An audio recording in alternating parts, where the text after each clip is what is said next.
Thank you all for coming today. Today is not a day of sorrow, but a day of celebration as we remember a really wonderful man.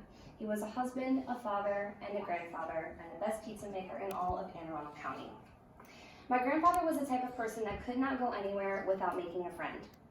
9 times out of 10, he was talking someone's ear off while they loaded their groceries up and just wanted to get home. But regardless, he couldn't go anywhere without leaving his mark and making sure he made someone smile. One of my earliest memories with my grandfather was when we took a road trip to Virginia to visit some family. We went to the store and he bought me a CD player and a Disney CD to listen to on the way home.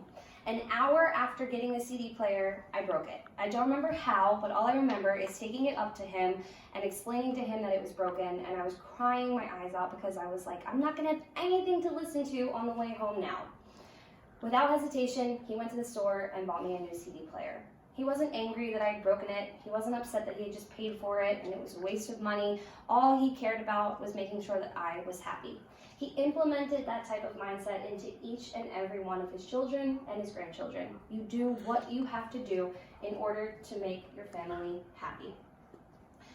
I would go to my grandparents' house most Saturday mornings, and my grandfather was a great pizza maker, and he made an amazing breakfast pizza. I'll never forget the smell of that breakfast pizza.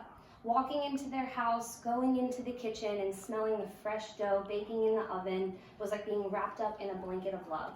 It was one of my favorite memories with him. He was a bit of a critic. He was all fun and games and a really nice guy until it came to pizza. A lot of times we would go and get lunch together. We would go to a pizza restaurant, and I can't tell you how many times I left embarrassed because he had critiqued the pizza right in front of the chef. I said, Grandpa, you can't do that. You can't go into a restaurant and critique someone just because they make pizza differently than you. And he would say, Hannah, you can't trust any restaurant that makes a pizza that isn't cooked in a brick oven. Jokes aside, he was not scared to tell people about their wrongdoings. If someone in the family was doing something wrong or acting up, he wasn't scared to sit them down and set them straight. He made sure that everybody knew that the most important thing that you can do is be good for your family, because family is all that you have. That's the most important thing that he taught me in the 19 years that I had with him. Family is all you got. I'll never forget the day that he passed away. My grandmother said to all of us, we all gathered around, and she said, we all have to get our stuff together and be there for each other, because we are all we have. And it's true, we don't know how much time we have on this earth. And if something were to happen to you tomorrow, or someone that you love tomorrow, would you have any regrets? Would you regret not calling up somebody and working things out? I think about that every time I'm arguing with someone. What would my pop-up do? He wouldn't stay angry.